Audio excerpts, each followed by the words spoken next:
ખમા દીકરી, ખમા. કોણ કોણ બોલે છે? આ કોણ બોલે છે? બોલો. દીકરી, હું એક માતા બોલું છું. તમે તમે મેલડી માતા બોલો છો? હા, હું બેલડી માતા બોલું છું. બોલ દીકરી, શું જોવે છે? બોલ બેટા.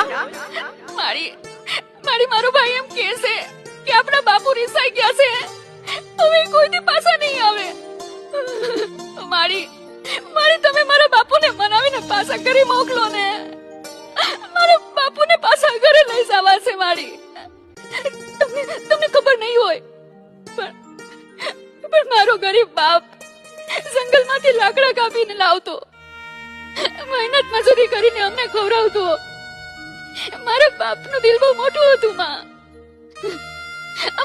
અમે ભાઈ બહેન નિશાળે ભણવા જતા ત્યારે રોજ મારા બાપુ અમને ભાઈ બહેન ને એક રૂપિયો વાપરવા દેતા. માં હવે અમને રૂપિયો દેનારો બાપ વયો ગયો. હવે અમે નિશાળે જાવું તો અમને રૂપિયો કોણ વાપરવા દે છે? મારા બાપને મારા ઘરે પાછો મોકલ્યો ને. દીકરી, મારી વાત સાંભળ. કાંધિયા જ્યારે નારિયેળનો ઘા કરે ને ત્યારે નારિયેળ ફૂટી જાય. 1, 2, 3 અને ચોથા નારિયેળનો જ્યારે ઘા કરે ત્યારે દીકરી, કોઈ મને નહીં ભાળે, એક તું મને ભાળીશ. હું મેલડી કેવી છું ઈ જોજે.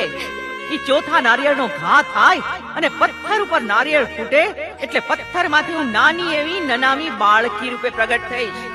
માથે વેતના ઝટુકલા, હાથમાં ખાંડુડી છરી લઈ ને હું તારા બાપના બંધ ન તોડી નાખું તો હું મેલડી નહીં.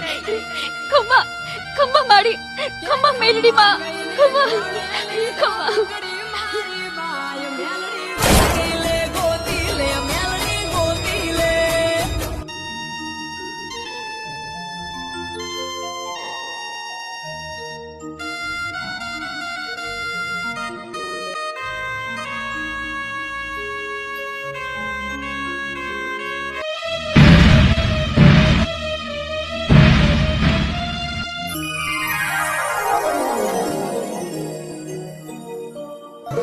પછી આવે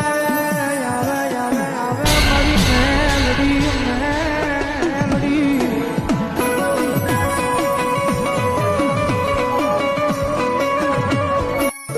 પછી આવે